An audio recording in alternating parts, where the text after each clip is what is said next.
Сәлеметсіздер ме? 9 сынып алгебра 4-ші тоқсан б-жабы 1. Жаңа екінші нұсқасы 1-ші нұсқа каналымда бар. Ал ендеше есепті бастайық. Бірінші есеп қосынды түрінде жазыңыздар дейді.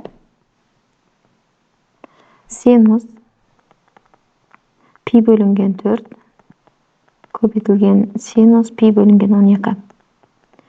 Көбейтіндіні енді қосынды түріне айналдыру үшін бізде формула бар, я, білесіздер. Формуланы алдымен жаза кетейік. 2-ден 1 косинус альфа минус бета минус косинус альфа плюс бета. Осы формулаға саламыз. Бұл жерде альфаның орнында пи бөлінген 4 тұр, бетаның орнында пи бөлінген 12 тұр. Енді орнына қойдық. Косинус пи бөлінген 4 минус пи бөлінген 12 минус косинус пи бөлінген 4 қосылған пи бөлінген 12. Енді бөлшектің бөлімін 12-ге келтіреміз. Мұнда 3-тен ортақ бөлімге береміз. Сонда 2-ден 1 көбейтілген жақша ішінде косинус 12-ден 2 пи болады. Минус косинус мұнда 12-ден 4 пи болады. Енді 2 мен 12 қысқарады, мұнда 6 қалады. 4 пен 12 қысқарады, мұнда 3 қалады. Сол кезде бізде 2-ден 1 жақша ішінде косинус пи бөлінген, мына жерде пи жойылмайды, пи бөлінген 6 минус косинус пи бөлінген 3 болады. Тең. Енді жақшаның ішінде 2-ден 1 мәндерін қойық. Косинус 30 градуста түбірасты 3 бөлінген 2-ге тең, минус косинус 60 градуста 2-ден 1-ге тең. Тең. Бөлшектің бөлімі мұнда жақшаның ішінде 2 шығады, сыртындағы 2 мен көбейтіліп 4 болады, ал мұнда түбірасты 3 минус 1 қалады. Келесі екінші есеп. Көбейтінді түрінде жазыңыздар дейді. Бізде қосындыны көбейтіндіге айналдыру формуласын пайдаланамыз.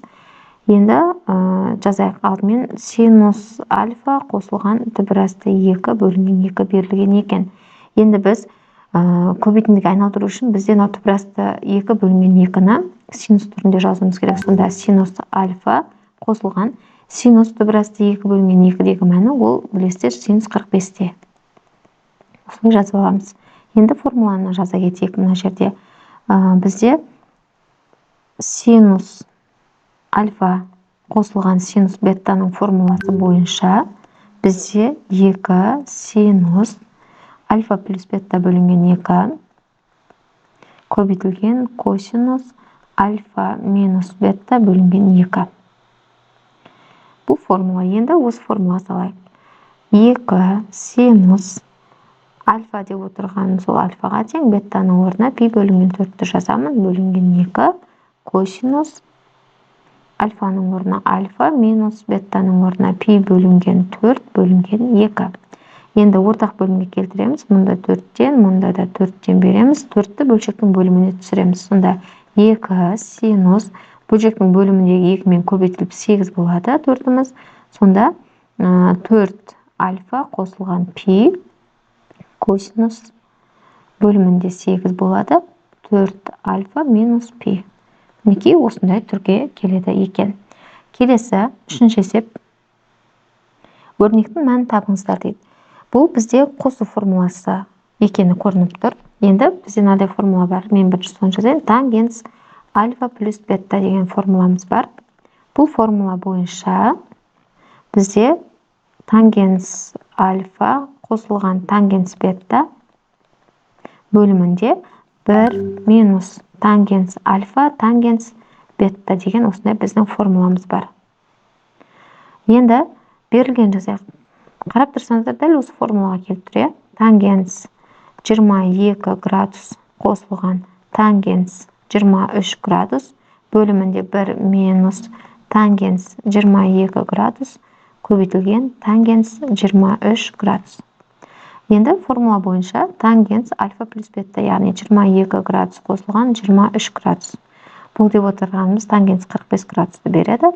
Тангенс 45 градустағы мәні ол 1-ге тең. Келесі төртінші есеп.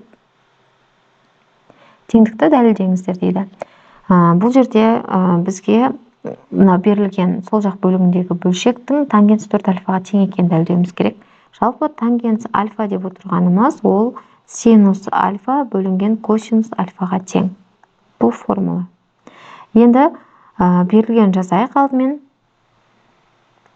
Бізге синус 3 альфа қосылған синус 4 альфа қосылған синус 5 альфа бөлімінде косинус 3 альфа қосылған косинус 4 альфа қосылған косинус 5 альфа берілген.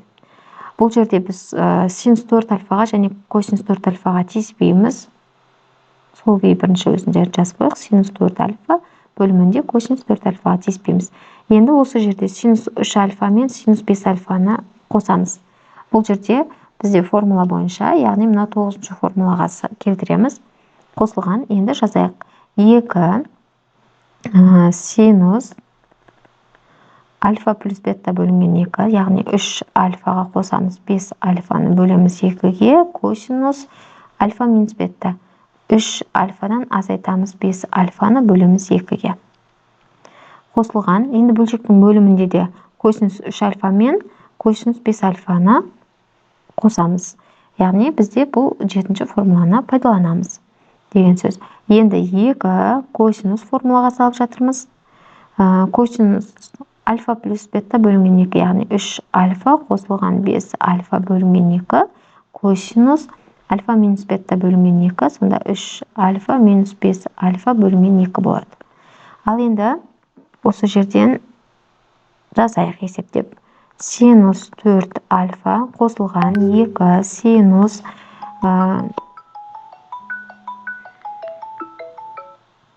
2 синус бізде 8 альфаны 2-ге бөлсек 4 альфа болады. Косинус, мұнда косинус бізде жұп функция болғандықтан минусымыз плюсқа айналады, сонда косинус альфаның өзі қалады. Бөлімінде косинус 4 альфа қосылған 2 косинус 4 альфа косинус альфа қалады. Тең. Ал мұнан синус 4 альфаны жақша сыртына шығарамын. Сонда 1 қосылған 2 косинус альфа қалады. Бөлімінде косинус 4 альфаны жақша сыртына шығарамын. Сонда 1 қосылған 2 косинус альфа қалады. Жақшаның ішін жақшаларымыз бізде қысқарады. Сонда синус 4 альфа бөлінген косинус 4 альфа ол тангенс 4 альфаға тең болады. Осымен біздің берілген теңдігіміз дәлелденді. Келесі 5-ші есеп, соңғы есебіміз. Өрнекті ықшамдаңыздар дейді. Алдымен берілген жазып алайық. Косинус пи бөлінген 4 қосылған альфа минус косинус пи бөлінген 4 минус альфа. Бөлімінде синус пи бөлінген 4 қосылған альфа минус синус пи бөлінген 4 минус альфа. Бұл жерде біз қосу формуласын пайдаланамыз. Қосу формуласы бойынша, яғни мынау бірінші, екінші тұрған формулаларды пайдаланамыз. Енді жақшаны ашып жазайық. Формулаға салатын болсақ, бірінші косинус пи бөлі 4 қосылған альфаны, ол бізде болады косинус пи бөлінген 4 косинус альфа минус синус пи бөлінген 4 синус альфа минус косинус пи бөлінген 4 косинус альфа минус болып кетеді сыртындағы минуспен. Сонда синус пи бөлінген 4 синус альфа. Енді бөлшектің бөлімінде синус пи бөлінген 4 косинус альфа қосылған синус альфа косинус пи бөлінген 4.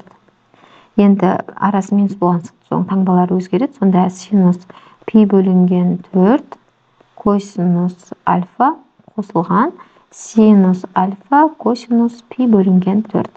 Енді осы жерде қарама-қарсы таңбаларды қысқартамыз. Бөлшектің алдынан косинус пи бөлінген 4 косинус альфаларымыз қысқарады. Бөлшектің бөлімінен синус пи бөлінген 4 косинус альфаларымыз қысқарады. Сонда бізде бөлшектің алымында минус 2 синус пи бөлінген 4 синус альфа қалады.